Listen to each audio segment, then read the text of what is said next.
Assalamu alaikum wa rahmatullahi wa barakatuhu, ladies, gentlemen, my fellow brothers, sisters. Peace be upon all of you and your loved ones. So this is a new episode on the Art of Teaching series, and this episode I'm going to focus on the strength of our character. And why I wanted to discuss the strength of character is because one of the things that even I've kind of worked on, especially in terms of training, that I used to do was personality development, right? You hear that word a lot. You hear the idea of how another person can come and tell you how to develop your personality, and within personality there are so many things. A lot of people are making a lot of money out of this particular science and subject.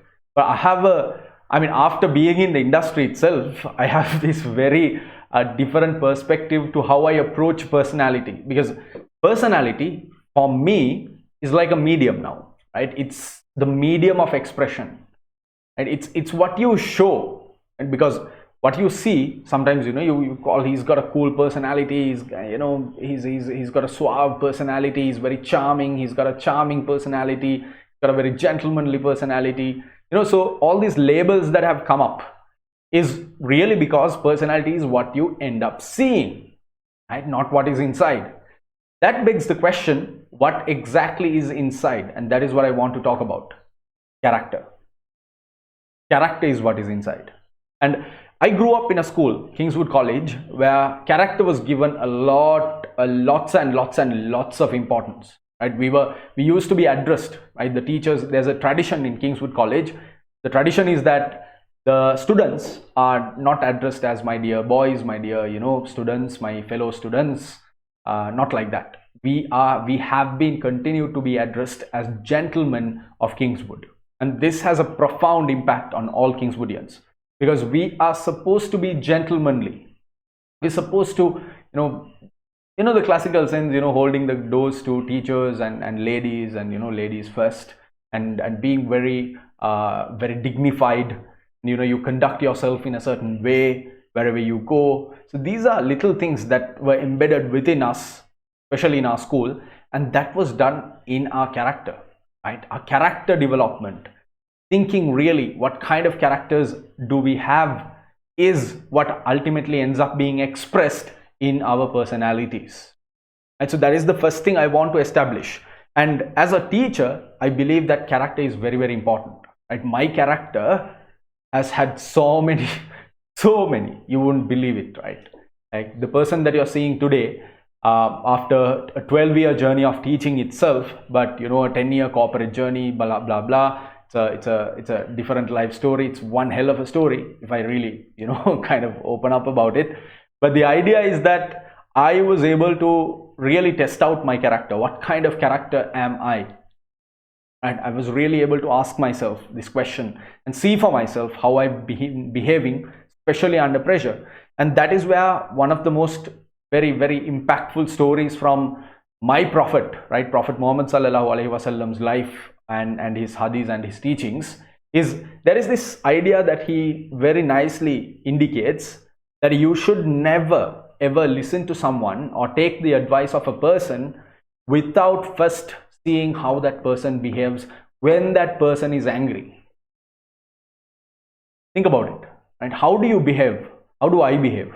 How do people behave when they are really genuinely angry?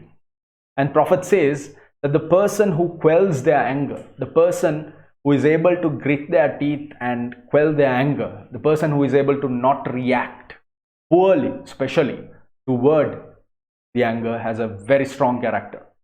And I think that's a very good starting point for all of us to think, especially, for me, because I remember when I started to teach, right, at the beginning of my career, I had this sense of, kind of entitlement. I was a good orator. I really understood the subject content really deeply. So I thought I had this advantage. And I really thought that the level I understood things, if I was able to communicate them effectively as a good orator, then, I've done my job. But it took me a couple of years to realize that I was doing it all wrong. And one of the things that was affecting the quality of my delivery was my temperament. So I let my temperament affect the quality of my delivery, because when I'm angry, I behave in a way that even I wouldn't like. Sometimes, I raise my voice, I go on a rant for about 10-15 minutes about values and human values and how you should behave the right way, etc., etc. But these things, even though they are well intentioned, thankfully that was the only saving grace I had, but I could have done better. That's when I realized, 2-3 years into the lecturing and teaching and training career, that I realized, right, I need to really handle myself completely differently. I really need to go back to my roots. I need to go back to what my parents and my Kingswood, my school taught me. That is when everything started to go right for me.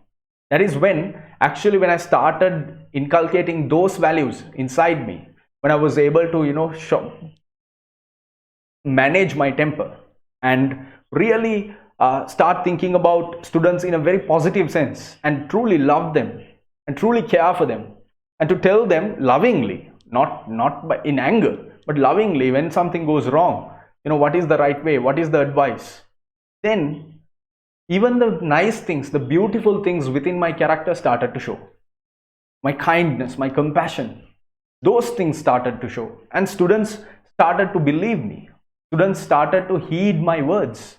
They started coming to get my advice, and I've been able to mentor so many students toward the right direction because they trust my word.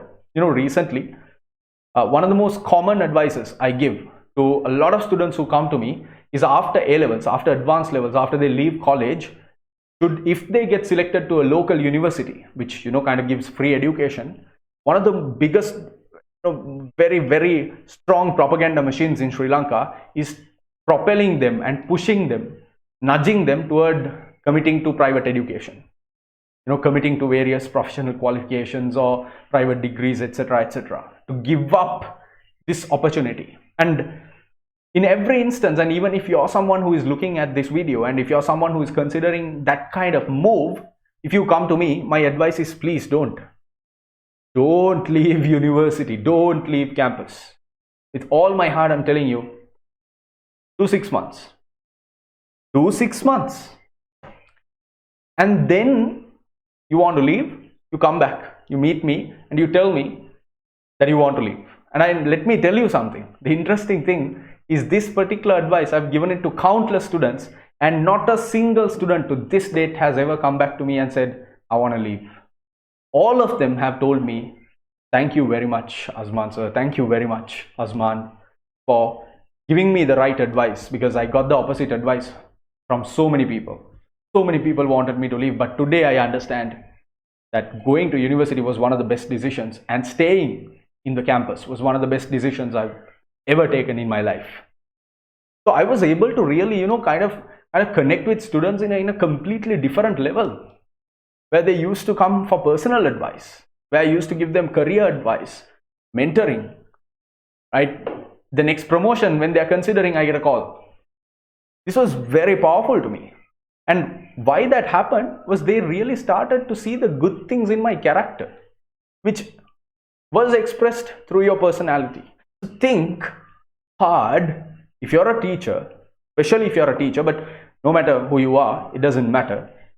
How much have you really thought about your character, and how strong are you, or how strong is your character, especially when it's under pressure, when there are so many things. Personally, it's really about values, and I'm generally big on values. I feel like without values and principles, there is really no humanity. And do you easily bend rules? Do you easily bend your values? Do you easily bend your principles? Then we need to really go back and mend that. We need to really figure out what our principles are, because principles and values have to be solid. The foundation the foundation has to be solid. Think about your foundation. It's never too late. I still think about my foundation. I still keep improving it. I still keep filling gaps, closing the cracks. I keep working on it, and all of this work is in fact just a self-testament to the kind of direction I'm taking, and to the kind of thoughts I'm having about life, about my career, about my profession these days, and what I want to share with you. So in that sense, I really feel like even as a teacher, we need to think about our character, because ultimately we are going to go in front of students and talk to them. And in front of them, when we speak, when we share our knowledge, our character is going to show through our personality. And a really, really smart person, a really smart individual, someone who has actually worked, it doesn't have, the age doesn't matter. By the time I got out of school, I had worked with thousands and thousands of students. That someone comes to an auditorium or someone comes on stage and starts talking, I can really just observe their body language and their facial expressions and kind of get a vibe toward what kind of person is this man, you know. So it's very difficult to hide who we are from people. It's absolutely difficult. Somebody somewhere is going to figure it out. That is where we need to really, you know, internalize and think of our internal character, because the students are going to figure it out. If not today, 10 years down the line, they're going to say that bugger was a liar. That bugger, he's not who he made us believe he was. Right? And that actually sets a bad precedent for teachers. And you know, my entire mission, the whole purpose of all of this work that I'm doing is to show the world, is to show to you, to prove to you that teaching is the noblest of careers. And but it is teaching, the career is noble. Are teachers noble? That is the gap, you know. Right? As teachers, are we doing our best? As teachers, do we really have good characters? And I was blessed. I was very fortunate to have excellent, remarkable teachers. But I also had a good half of teachers who really didn't have solid characters. And because of them, you know, a lot of students have faced a lot of trouble, a lot of problems because of them. But thankfully, we had a good blend, we had a good mix. But in the young generation, in the current generation, you know, in the generation X, generation Y, Gen Z, those of you from those generations, if you're becoming a teacher, you need to really go back and think about your character. Because the character, the stronger the character is, the more beautiful and amazing your personality is going to be. And that will really translate into your students, your learners, your learning partners engaging with you in a genuine sense. There will be real connection where they wish good for you and you wish good for them. It will be beautiful, and you will carry that that relationship your entire life. It will be such a good memory, and I have such good memories of 12 years of teaching. You know, every single session. Maybe except one, but everything else.